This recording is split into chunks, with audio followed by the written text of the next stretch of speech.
Assalamualaikum warahmatullahi wabarakatuh. Waalaikumsalam warahmatullahi wabarakatuh. Kami dari kelompok 1C akan mempresentasikan rukun Islam. Sebelumnya, perkenalkan, nama saya Eviana Sipa dan anggota kelompok saya yaitu Suci Ramadhani, Ina Septiansyah, dan Herlina. Baik, teman-teman, apa sih rukun Islam itu? Jadi, rukun Islam itu adalah pokok yang ada dalam ajaran Islam yang di dalamnya terdapat perintah utama dalam menjalankan kepercayaan. Apa sih rukun Islam itu? Jadi, rukun Islam adalah pokok yang ada dalam ajaran Islam yang di dalamnya terdapat perintah utama dalam menjalankan kepercayaan yang sudah ada di rukun iman. Rukun Islam itu ada 5. Yang pertama, membaca 2 kalimat syahadat. Yang kedua, sholat. Yang ketiga, zakat. Yang keempat, puasa. Dan yang kelima, naik haji bagi yang mampu. Jadi, yang pertama, mengucapkan 2 kalimat syahadat.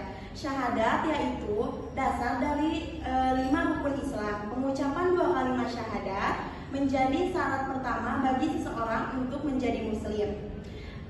Kalimat syahadat yaitu asyhadu alla ilaha illallah wa asyhadu anna muhammadar rasulullah, yang artinya aku bersaksi bahwa tiada Tuhan selain Allah dan aku bersaksi bahwa Nabi Muhammad adalah utusan Allah. Baik, terima kasih. Selanjutnya akan dilanjutkan oleh pemateri 2. Baik, di sini selanjutnya saya akan menjelaskan rukun Islam yang kedua, yaitu sholat. Sholat merupakan kewajiban bagi seluruh umat muslim. Sholat itu terdiri dari 5 waktu, mulai dari subuh, zuhur, asar, maghrib hingga isya. Sholat itu merupakan tiang agama. Kenapa?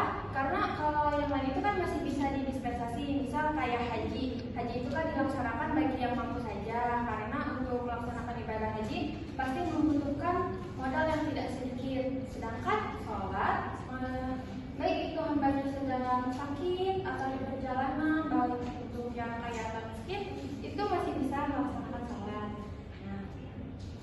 Yang di sini itu dalam artian itu tidak bisa dinegosiasi.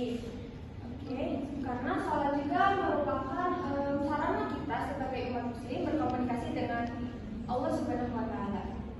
Sekian dari saya, selanjutnya akan dilanjutkan oleh pemateri ketiga. Baik, yang ketiga ada membayar zakat sebagai harta yang diberikan oleh Allah kepada kita terdapat hak orang lain di sana yang dapat dikeluarkan dalam bentuk zakat. Zakat berfungsi untuk membersihkan seluruh harta yang kita miliki. Jika seseorang mengeluarkan zakat, maka Allah akan mempercayakan harta lainnya untuk kita miliki. Lalu siapa saja yang penerima zakat? Di sini ada fakir miskin, rikab, gharib, mu'allaf, fisabilillah, sabil, dan hamil. Lalu dilanjutkan dengan materi yang keempat. Baik, di sini saya akan menjelaskan materi keempat, yaitu berpuasa. Berpuasa yaitu menahan diri dari lapar, haus, hawa nafsu, dan menahan amarah di saat bulan Ramadan, mulai dari terbitnya matahari sampai tenggelamnya matahari. Hal ini bertujuan untuk menanamkan sikap teladan serta meningkatkan takwa sebagai umat muslim kepada Allah Subhanahu wa Ta'ala. Selanjutnya ada yang kelima, yaitu naik haji. Haji adalah salah satu ibadah wajib bagi umat muslim dengan mengelilingi Ka'bah yang berada di Mekah dan di Madinah. Untuk menjalankan ibadah haji ini memang membutuhkan biaya yang tidak sedikit. Maka dari itu diwajibkan dalam Islam khusus untuk yang mampu.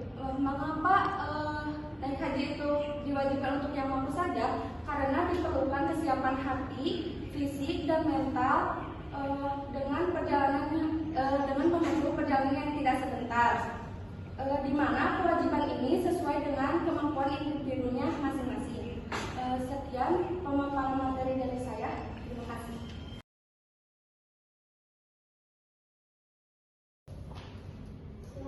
Perkenalkan, nama saya Siti Sarapelu. Saya perwakilan dari kelompok 8. Di sini saya akan menanyakan tentang tadi dijelaskan tentang syahadat ya. Jadi saya menanya mengapa syahadat dianggap sebagai rukun Islam yang pertama dan yang paling utama. Selanjutnya, perkenalkan, nama saya Siti Sarapelu.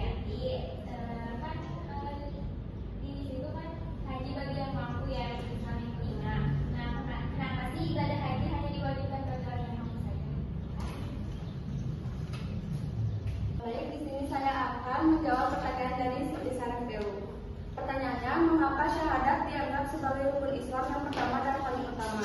Jawabannya itu karena ia merupakan pintu masuk ke dalam dengan mengucap syahadat. Seseorang yang mengikatkan keyakinan akan keesaan Allah dan kerasulan Nabi Muhammad SAW yang menjadi dasar dari semua amal ibadah lainnya dalam Islam. Sudah terjawab? Baik, saya akan menjawab pertanyaan dari Saifilia.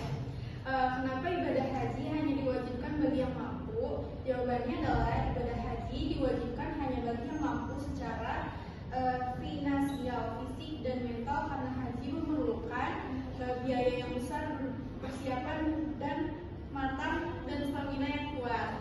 Islam tidak memberatkan umatnya dan mewajibkan ibadah ini hanya bagi yang benar-benar mampu melaksanakannya. Apakah sudah jelas? Baik, dari materi yang sudah saya paparkan, di sini saya akan menyampaikan kesimpulannya. Nah, kesimpulan yang dapat saya sampaikan itu, rukun Islam adalah pokok-pokok utama ajaran Islam. Kita semua sebagai manusia yang beragama Islam harus berpegang teguh kepada ajaran Allah Subhanahu wa taala, yakni ajaran Islam. Dengan berpegang teguh kepada ajaran agama